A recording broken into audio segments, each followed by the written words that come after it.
Welcome to my channel. మనం ఈ వీడియోలో ఇంగ్లీష్ గ్రామర్లోని ఆర్టికల్స్ గురించి మాట్లాడుకుందాము. ఏ అండ్ ది అనే మూడు పదాలని మనం ఆర్టికల్స్ అంటాం.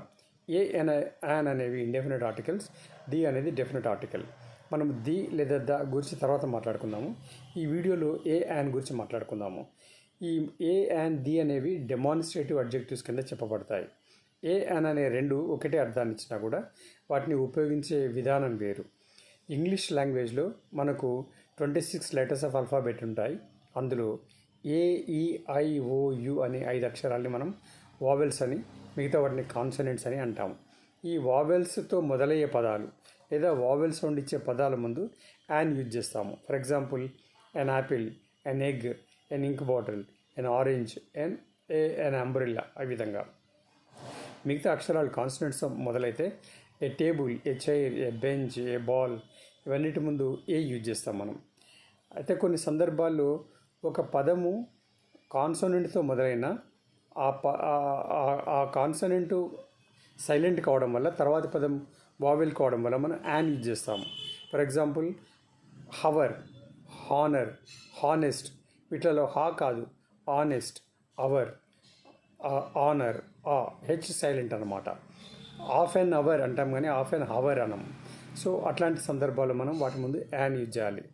అట్లాగే కొన్ని పదాలు ఉంటాయి, అవి వావెల్తో స్టార్ట్ అవుతాయి బట్ కాన్సనెంట్ సౌండ్ ఇస్తాయి. For example university, one, Europe. వీటిలలో యూరోప్లో ఈ, యూనివర్సిటీలో యూ, వన్లో ఓ. ఇవి మూడు వావెల్స్ బట్ సౌండ్ కాన్సనెంట్ది. ఫర్ ఎగ్జాంపుల్ మనం వాటిని తెలుగులో రాసుకుందాం. వన్లో వా, యూనివర్సిటీలో యూ, యూరోపియన్లో యూ. ఇవి మనకు తెలుగులో అచ్చులు, హల్లులు. మనకు ఆ నుంచి ఓ వరకు ఉండే 16 అక్షరాలు అచ్చులు, మిగతా అని హల్లులు. ఆ విధంగా యా అని, వా అని ఈ 2 అక్షరాలు హల్లు ధ్వని సౌండ్ని ఇస్తాయి. కాబట్టి వాటి ముందు మనము ఏ యూజ్ చేయాలి. ఏ యూనివర్సిటీ, ఏ యూరోపియన్, ఏ 1 రూపీ నోట్, ఇలా అన్నమాట. కొన్ని అబ్రివేషన్స్ ఉంటాయి. ఎంఆర్ఓ, ఎన్ఎంఆర్ఓ. ఎంఆర్ఓని తెలుగులో రాసుకుంటే ఏ, ఎం అచ్చు, ఎన్ఎంఆర్ఓ, ఎన్ఎస్టీఓ, ఎన్ఎంబీబీఎస్ డాక్టర్, ఎన్ఎంఎగ్ పోస్ట్ గ్రాడ్యుయేట్, ఈ విధంగా. కానీ వాటిని ఎక్స్పాండ్ చేసినప్పుడు ఏం మండల్ రెవెన్యూ ఆఫీసర్ అనాలి తప్ప అండ్ మండల్ రెవెన్యూ ఆఫీసర్ అనకూడదు. ఎందుకంటే మండల్లో మా అనేది హల్లు కాబట్టి.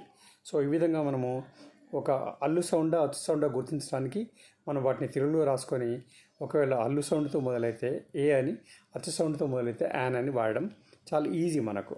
సో ఇది ఏ యాన్ గురించి చాలా బ్రీఫ్గా. Thank you very much for watching this video. Hope you liked it. If you like, please like and subscribe. Thanks a lot. Bye. Have a good day.